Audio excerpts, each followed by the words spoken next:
Apresentamos os restantes convidados para a mesa redonda. Da Escola Básica e Secundária Dr. Maurílio da Silva Dantas Carmo está presente o saber do professor Dani Freitas. Por sua vez, a Escola Secundária de Jaime Muniz partilha connosco a experiência do professor Miguel Ângelo Gomes. A coordenação dos trabalhos fica a cargo do professor José Miguel Sousa, a quem temos, pois, a honra de passar a palavra. Faça favor. Obrigado. Revoto os votos de bom dia.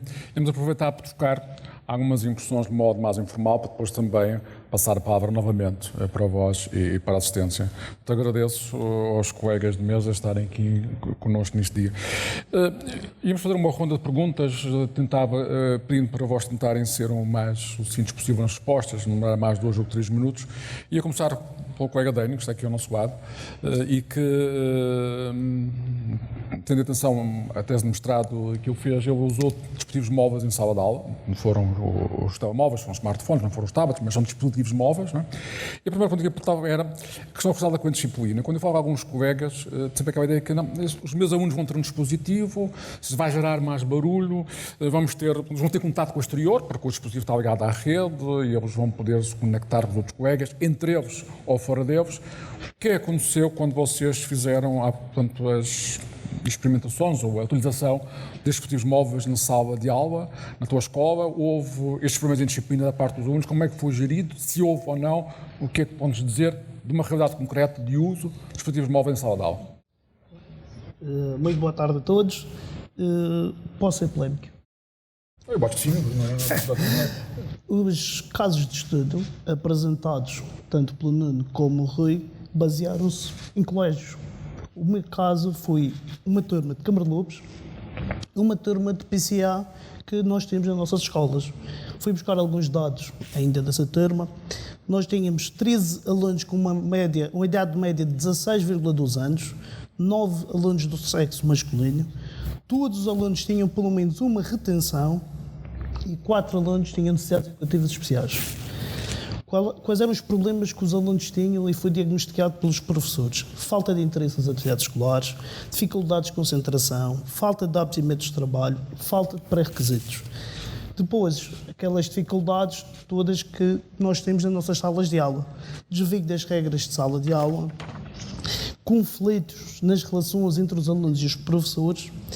E um dado meramente estatístico, naquele ano letivo ocorreram 72 ocorrências disciplinares, em que 55 dessas baseavam-se em 3 alunos. Ou seja, a disciplina já estava lá antes da utilização do telemóvel.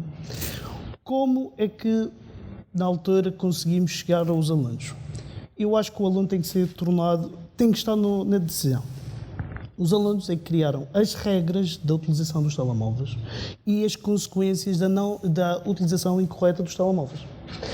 E o mais engraçado é que eles são mais punitivos do que nós. Por exemplo, havia um aluno que dizia que se um aluno fosse apanhado no Facebook, deveria ser suspenso 3 dias. É engraçado isto numa turma de PCA. Isso é que é ser polémico, não é? Não, porque é muito... Não descurando ou desprestigiando o trabalho feito nos colégios. Fazer isto numa turma de Câmara de Lobos, com a terra que eu tenho muito orgulho de viver e de trabalhar, fazer isto com alunos de PCA é difícil. Alunos que não têm... Eu tinha 12 alunos com Android e um com iPhone. Eu tinha alunos com Samsung S6 e alunos com aqueles telemóveis meio smart. Foi muito difícil juntar os alunos todos e planear as atividades pedagógicas para isso. O sucesso em disciplina resulta eles criarem as regras, as consequências e a negociação. Eu ligava o router wireless, porque era meu, quando eu adquiri o router para as minhas aulas, e dava-lhes 2 minutos para eles navegarem livremente. Porque se eu não lhes desse aqueles 2 minutos, eles iam estar a pensar nas notificações e nas mensagens que tinham para responder. Por isso, e eram eles, na maior parte das vezes, pessoas, já passou os 2 minutos, vamos trabalhar. E no final do projeto, depois se houver tempo eu posso ler algum dos testemunhos dos alunos que tenho na tese, quando eles se aperceberam que o telemóvel foi vantajoso para eles, eles queriam usá-lo para aprender. Porque aquela situação que toda a gente se lembra do vídeo da professora, dá-me o telemóvel, que passou em todos os jornais e no YouTube, isso acontece de forma dissimulada. Quando o aluno está a fazer aquilo às escondidas, quando ele está a usar o diapositivo para aprender as claras, não lhes dá aquela pica. Não lhes dá pica de estarem a cometer aquela infração. Não sei se respondi as perguntas. A negociação está muito clara, portanto, como vocês souberam, essa questão que de facto, no caso concreto, surgiu. Obrigado pela resposta. E passar ao Miguel Ângelo, e aqui é que perguntaram muito mais na perspectiva do aluno, e agora focar na perspectiva do professor. Portanto, o nosso colega Miguel Ângelo, por decisão individual, não sequer foi por uma decisão de estudo de caso, decidiu passar a usar nas suas aulas com professor, não estou a falar para o professor, um tablet. Porquê esta decisão, Miguel Ângelo, estares a usar um tablet como instrumento de trabalho no teu dia-a-dia, sem teres, como estamos agora a falar na questão dos alunos, a questão mais do professor? Porquê o professor de matemática, que está com o ensino secundário, decide pegar num dispositivo deste e trabalhar nas suas aulas? Muito obrigado, em primeiro lugar, por estar aqui presente nestes sofás, não é uma mesa redonda, mas nestes sofás, e explicar que, em parte, não percebo porque é que estou aqui, porque não fiz nada de excepcional. Portanto, a única coisa que eu fiz de excepcional foi pensar como é que me podia safar mais facilmente a ensinar. Portanto, tentar fazer as coisas da forma mais fácil. E, realmente, o tablet traz uma grande ajuda. Achei que conseguiria dar umas aulas mais interessantes, evidentemente cativar os alunos dessa forma, porque, por um lado, a tecnologia tem recursos com o quadro preto, isso o professor de matemática já devem ter ouvido antes na minha apresentação, e, portanto, o professor de matemática passava muito tempo virado de costas para os alunos, em primeiro lugar, a escrever no quadro, e, portanto, com a projeção de alguns conteúdos, com recursos vídeos, porque são os tipos de GeoGebra, outras simulações gráficas, até a própria calculadora gráfica. Eu agora não tenho de andar com uma calculadora gráfica extra, porque tenho uma aplicação da própria calculadora e, portanto, posso apresentar essa calculadora aos alunos e como é que funciona a própria calculadora mais facilmente, e isso foi, no fundo, o que me motivou a utilizar o tablet. Eu não sei, eu não expliquei como é que faço, mas, portanto, o tablet, eu podia fazer isso com o computador. É verdade, eu fiz algumas tentativas e utilizei o computador antes. Só que o computador tem um problema. É mais pesado e depois é fixo, quase, quer dizer, com o peso eu não consigo andar pela sala. Eu, com um tablet, posso estar a acompanhar o aluno no lugar, posso ver se ele está a fazer os exercícios e, ao mesmo tempo, estar a apresentar qualquer coisa. Portanto, a mobilidade na sala de aula é uma grande vantagem do tablet. E penso que também é por isso que todos nós utilizamos agora mais tablets e mais smartphones do que os computadores que antes utilizávamos. Por outro lado, trouxe-me outras preocupações, evidentemente.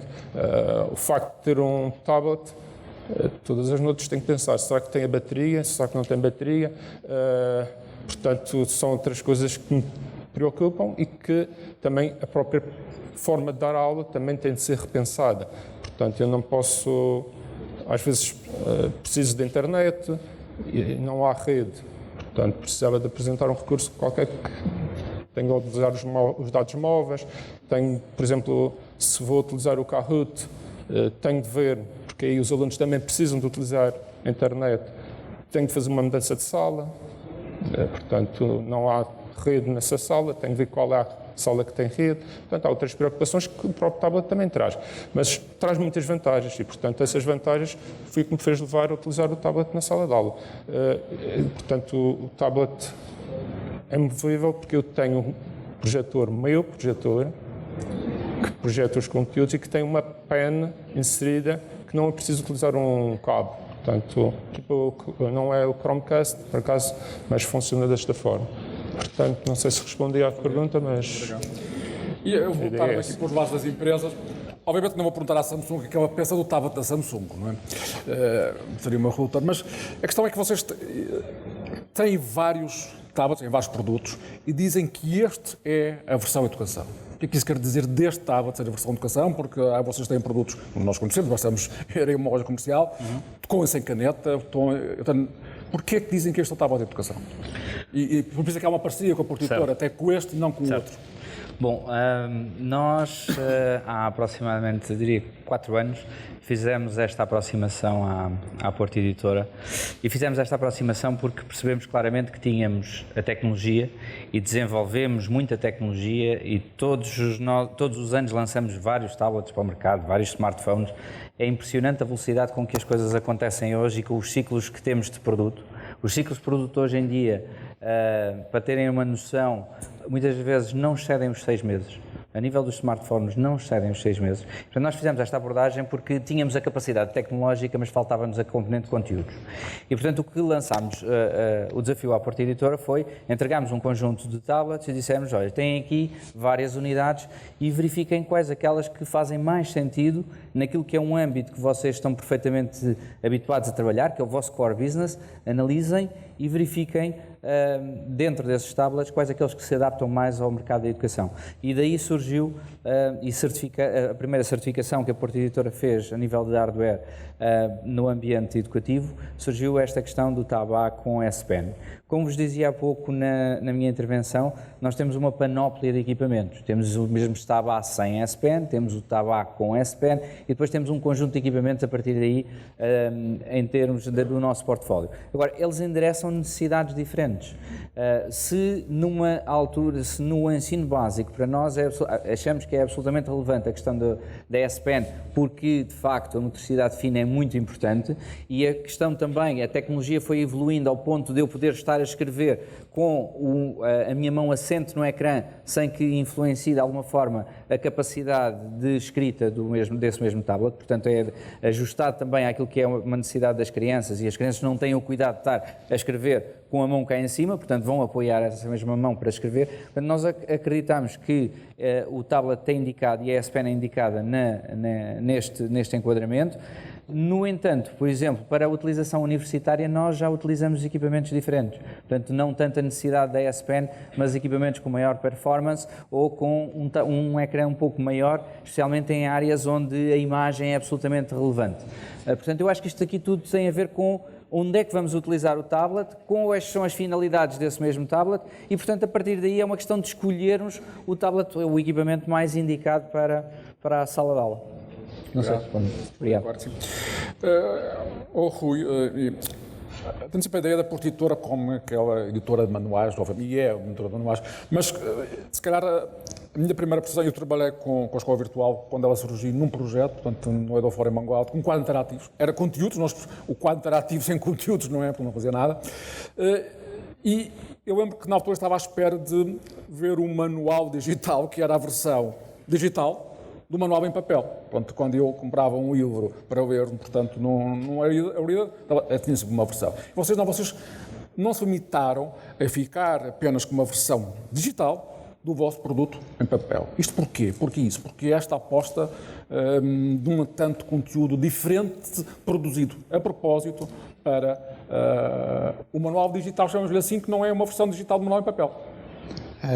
Sim, há várias razões e uma delas eu enunciei há pouco, que é para qualquer empresa, e há uma frase num livro de Don Peters com que eu costumo acabar as minhas apresentações, que neste caso não fiz, que é que se não gostas da mudança vais gostar da irrelevância ainda menos.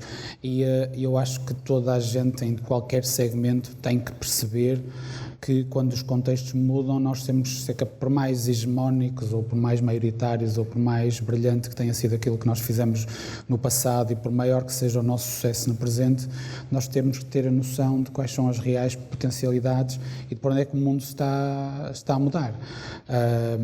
E o desenvolvimento de recursos e o facto de não ficarmos pelo reflexo daquilo que é o papel, até por uma questão de fundo, isto é, qual seria, digamos, a justificação, mesmo do ponto de vista estrito político, para investir num conjunto de dispositivos se eles fizessem vagamente a mesma coisa que faz um livro.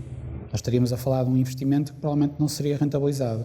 Quando nós estamos a falar de um dispositivo que tem a capacidade de processamento que está em causa, que tem a capacidade de se conectar com os outros, nós temos que olhar para isso e perceber o que é que nós podemos fazer para lá do livro. Não há nada de errado com o livro.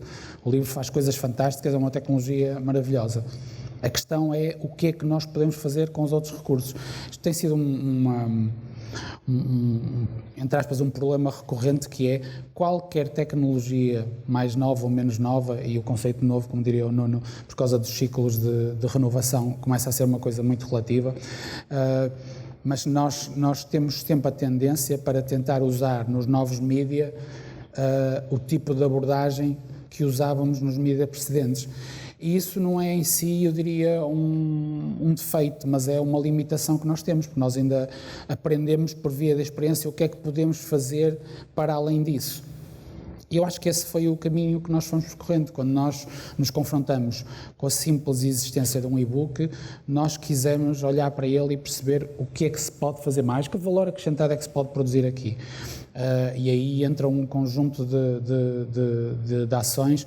Só para nós termos uma ideia, a estrutura multimédia da Porta Editora tem o mesmo tamanho da estrutura dos manuais escolares. Por isso nós estamos a falar de grandes equipas, de muito trabalho, por exemplo, nós temos um estúdio de vídeo dentro da empresa, nós temos um estúdio de som e trabalhamos com dezenas de empresas na área da realidade aumentada, na área da realidade virtual, fazemos múltiplas experiências, algumas das quais só mesmo para descobrir que não é por aí que vamos, mas a resposta à pergunta é exatamente essa.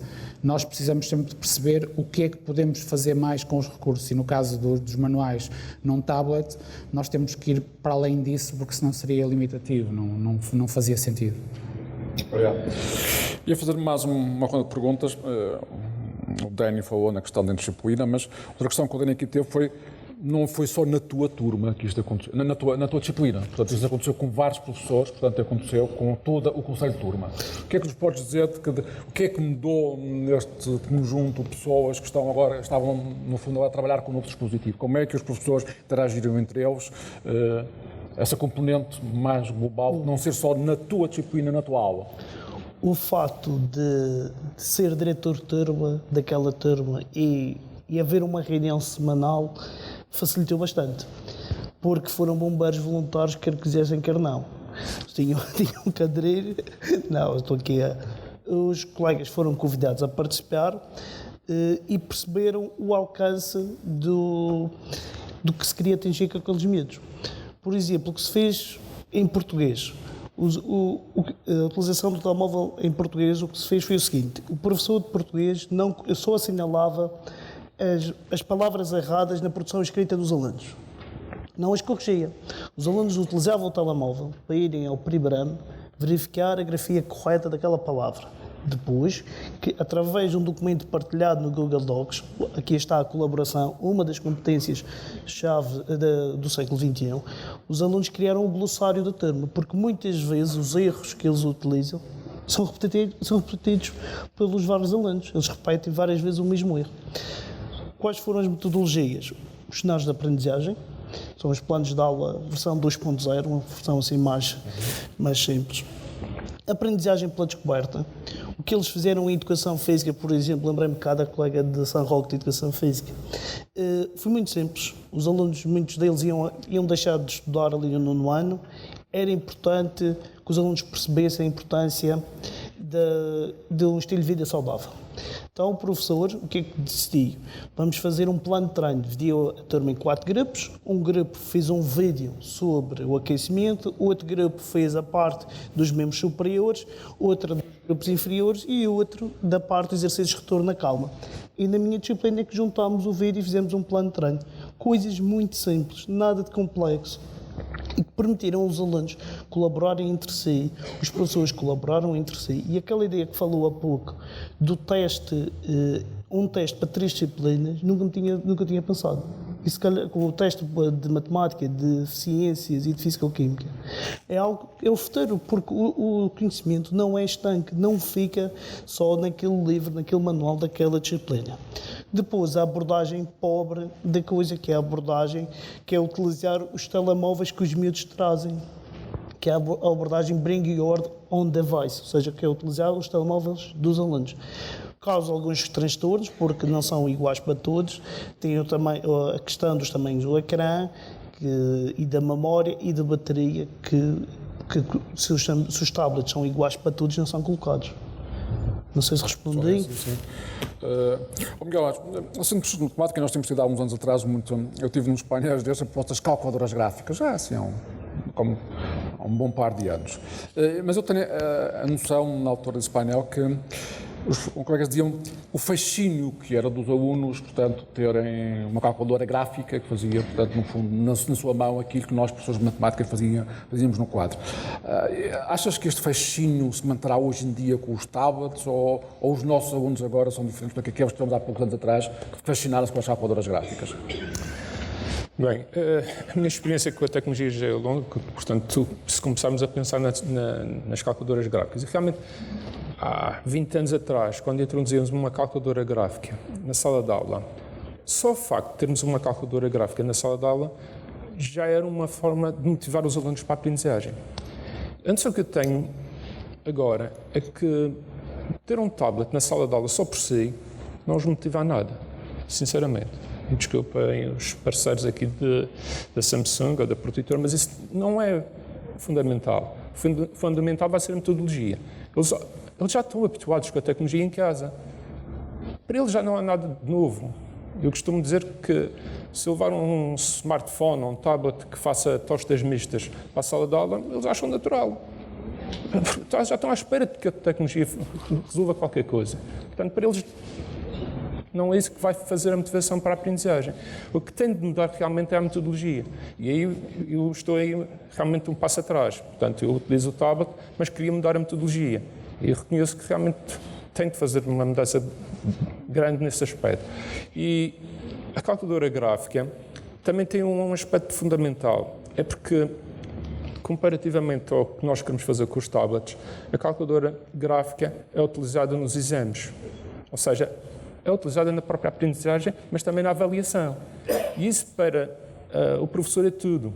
Nós vimos agora, por exemplo, na matemática do ensino secundário, que houve um certo retrocesso na utilização da calculadora gráfica durante 2 anos, digamos assim, 2, 3 anos, no decreto, quando implementou os novos programas, quis criar o exame em 2 fases, uma com calculadora, outra sem calculadora, e houve logo um decréscimo de utilização da calculadora gráfica pelos professores de matemática. Portanto, a avaliação aqui também é um aspecto fundamental na utilização da tecnologia na sala de aula. Quando estamos a falar de tablets, temos de pensar depois como é que vamos fazer a avaliação com tablets, mesmo em exames.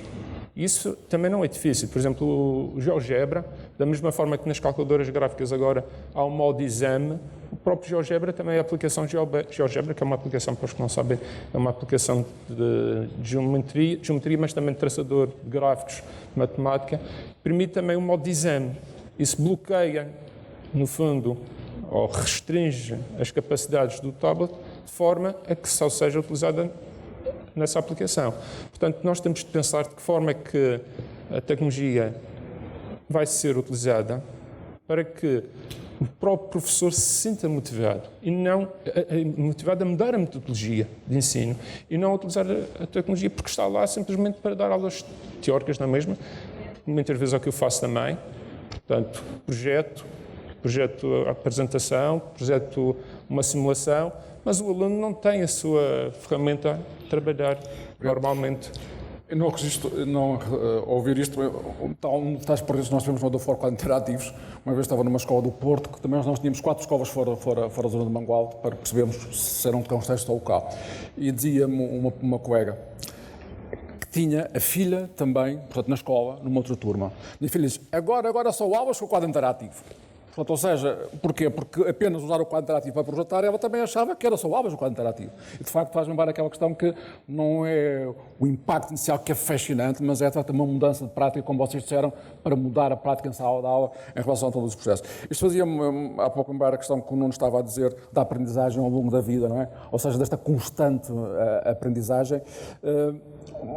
Acha que este dispositivo poderá contribuir, portanto, para esta aprendizagem constante, não só na sala de aula, fora da sala de aula, na própria família, ou seja, este dispositivo irá trazer a aprendizagem não só ao longo da vida, mas em qualquer local, não só no espaço físico da nossa escola. Certo. O que é que pensa disto, não é? Bom, Deixem-me dar-vos um exemplo pessoal. Como vos disse há pouco, tenho 4 filhos, dos quais há um que tem agora 8 anos e começou a utilizar o tablet, ainda tinha para aí 2 ou 3. E às páginas tantas, houve um dia que eu estava a trabalhar no meu desktop lá de casa, a fazer um texto em Word. Ele chegou ao pé de mim, olhou para o monitor, aproximou o dedo do monitor, começou a mexer e disse: pai, está estragado, não presta. Depois, uns dias depois, eu comecei a ver que ele conseguia, já não me chamava para dizer: olha pai, eu quero o conteúdo X. Ele dizia: olha, agora quero o Ninja Mask, ou quero o Ninja Go, ou quero...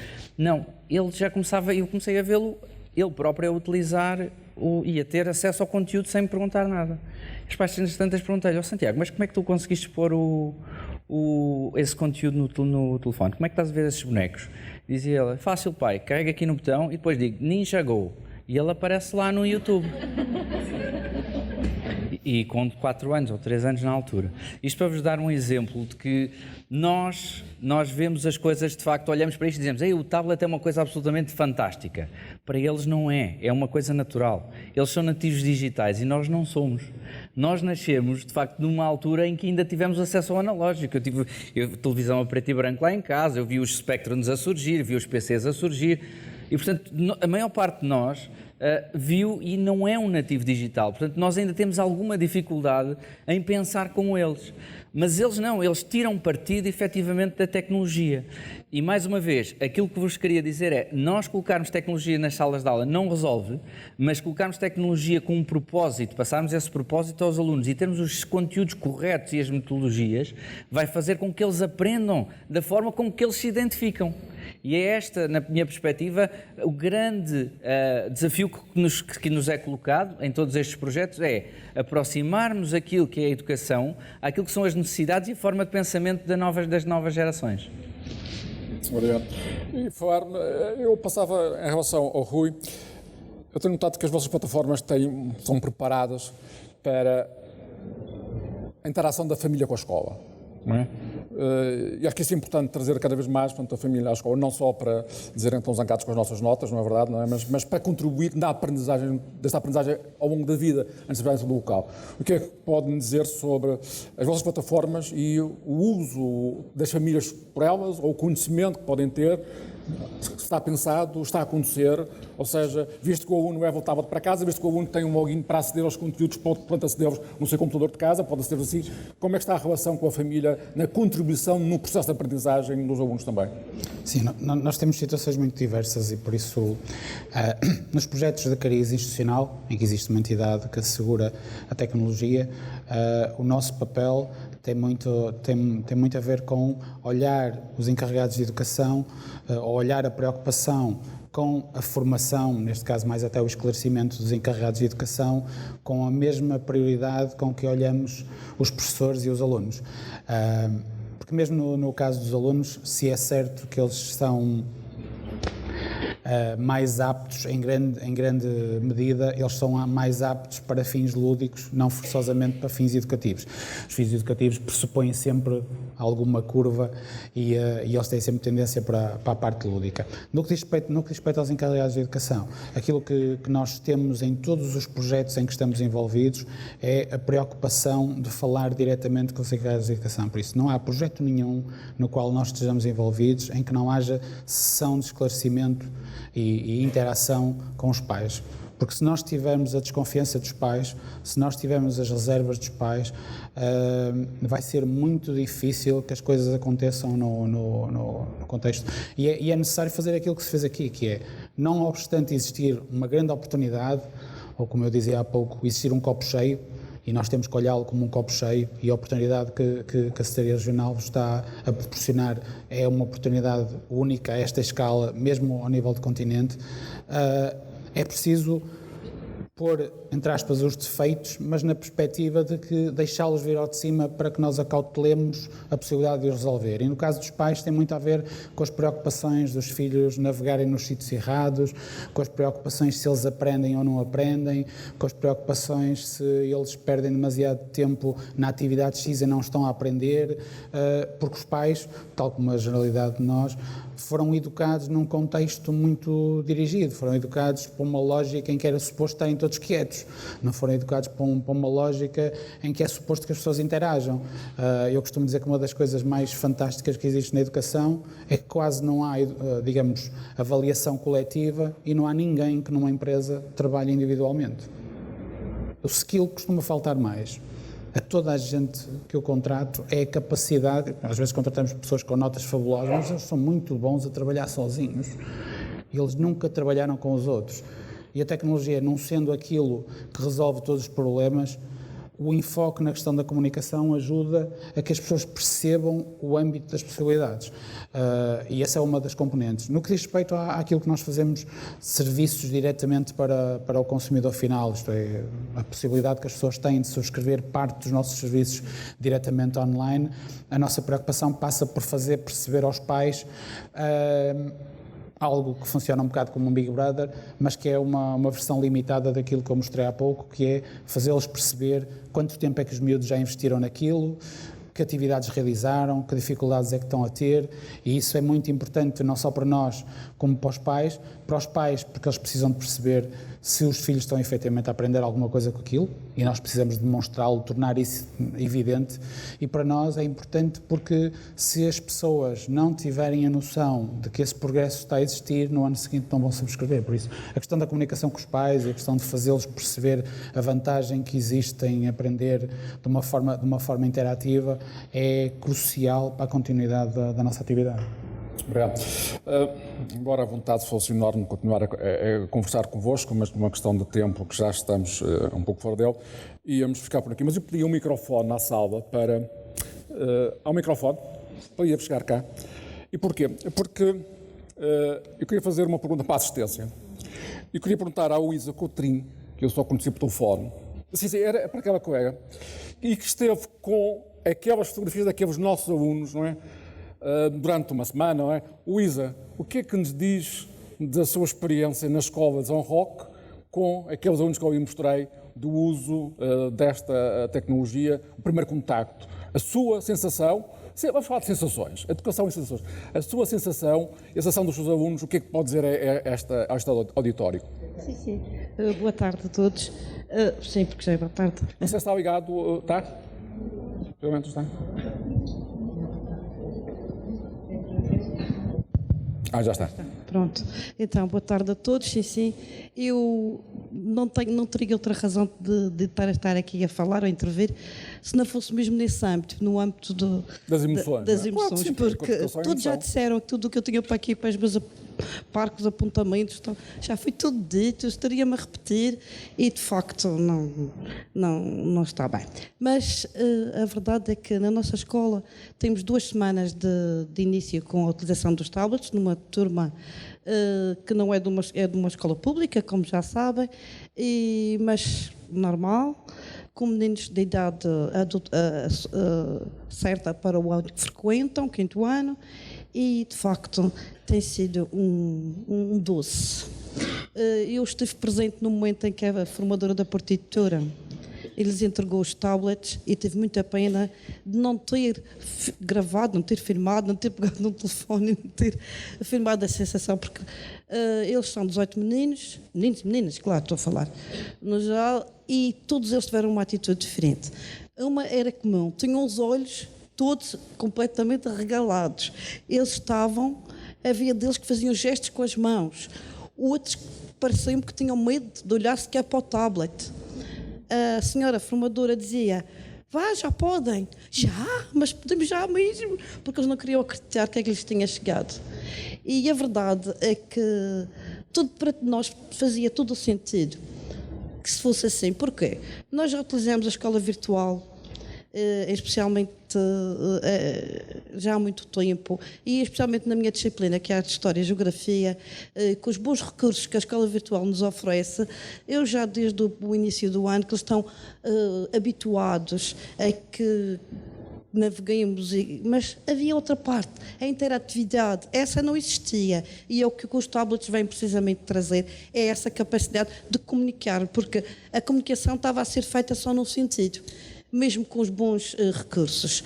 E outra coisa, fazia mesmo todo o sentido, como eu já disse, e os alunos estão maravilhados.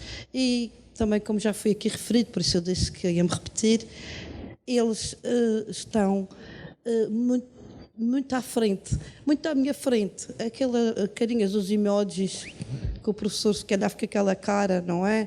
Eu olho para eles e eu não tenho aquela cara porque tenho outra postura, mas eles vão me ensinar tudo. Vão-me ensinar tudo. Porque quando aquilo complica, porque eu não sou de maneira nenhuma de tudo, das áreas das informáticas ou dessas coisas, de todo, mas eu sei que estou descansada, porque eu tenho ali 2 ou 3 alunos que já estão familiarizados com o tablet, porque têm em casa, porque podem continuar. Também temos a dizer que na nossa escola continuamos, apesar de ter os tablets e a história das mochilas ter sido, já se nota, os miúdos vêm muito mais leves, muito mais frescos para as aulas.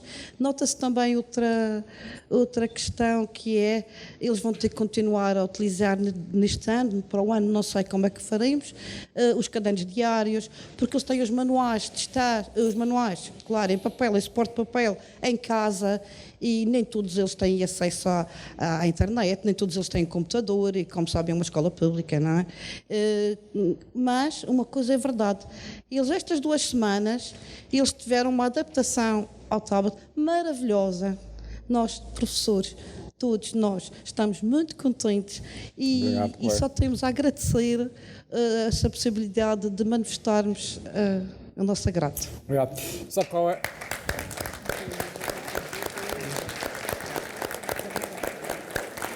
E não sei quais são as recordações que o Rui levará daqui, que não sabia que era a primeira vez. Sabe qual é a maior recordação que eu levo daqui? A sua cara de felicidade ter usado esta tecnologia durante estes dias. Obrigado, colega.